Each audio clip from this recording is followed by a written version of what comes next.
Oke, selamat datang kembali di tutorial basis data lanjut dengan Oracle. Basis data lanjut. Perkenalkan, nama saya Imam Malafi Insani dengan NR P32 dari kelas 2D3 ITB tahun 2013-2014 dengan dosen pembimbing Rengga Asmara Eskom.OCA. Bismillahirrahmanirrahim. Teori basis data lanjut, bab 7, ekspor dan import database. Uraiannya,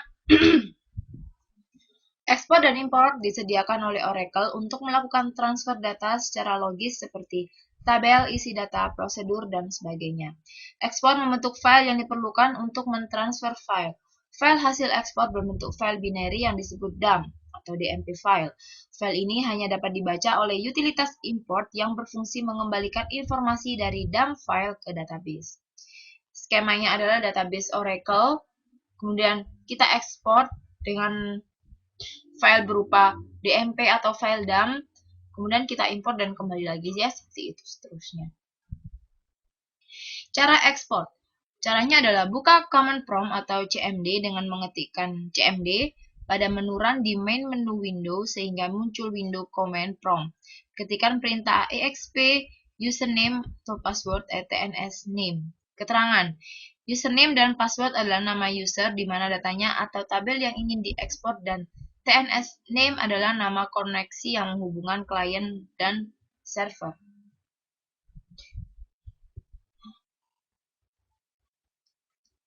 Oke, maaf.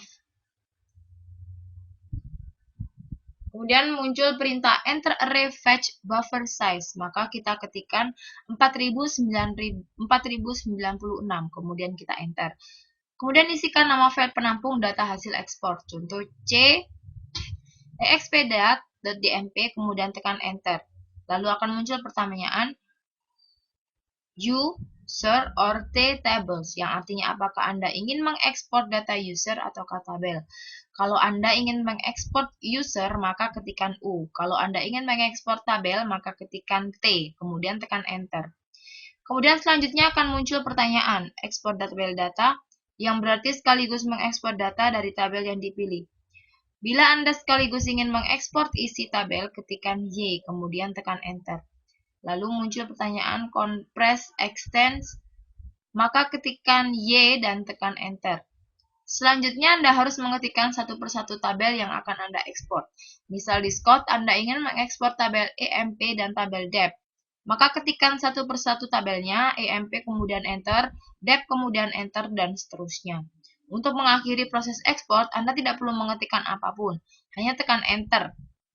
Kemudian bila proses ekspor tidak ada pesan error, maka proses ekspor telah sukses dilaksanakan.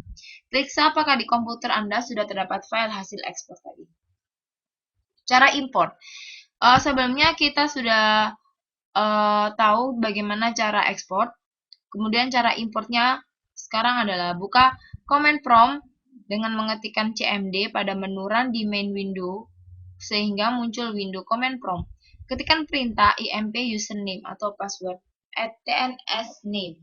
Keterangannya adalah username dan password adalah nama user di mana kita menginginkan transfer data dari file ke dalam database, dan TNS name adalah nama koneksi yang menghubungkan klien dan server.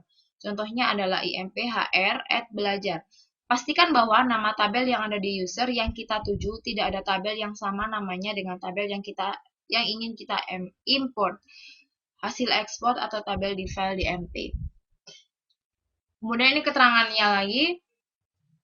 Seperti proses ekspor akan muncul pertanyaan lokasi file import file, maks ketikkan lokasi file DMP, misal C, exp DMP, dan seterusnya. Muncul enter insert buffer size, minimumnya adalah 8192. Anda boleh mengisikan buffer minimum, namun alangkah baiknya Anda mengisikan angka default yang dianjurkan, yaitu 30.720, kemudian tekan enter. Selanjutnya akan muncul list content of import file only, maka ketikkan T, kemudian enter. Lalu muncul ignore create error due to object existent, ketikkan T, kemudian enter. Kemudian muncul import grant, ketikkan Y, muncul import tabel data, ketikkan Y, lalu muncul import entire export file, Apabila Anda ingin mentransfer semua data isi dari file DMP ke database, Max ketikkan apabila hanya user tertentu dan tabel tertentu saja, Max ketikkan kemudian tekan Enter. Proses import data telah selesai. Apabila tidak ada pesan error, maka proses import data dari file DMP ke database Oracle telah berhasil dilakukan. Dan alhamdulillahirabbil alamin sudah selesai pada teori kali ini. Terima kasih telah menyaksikan.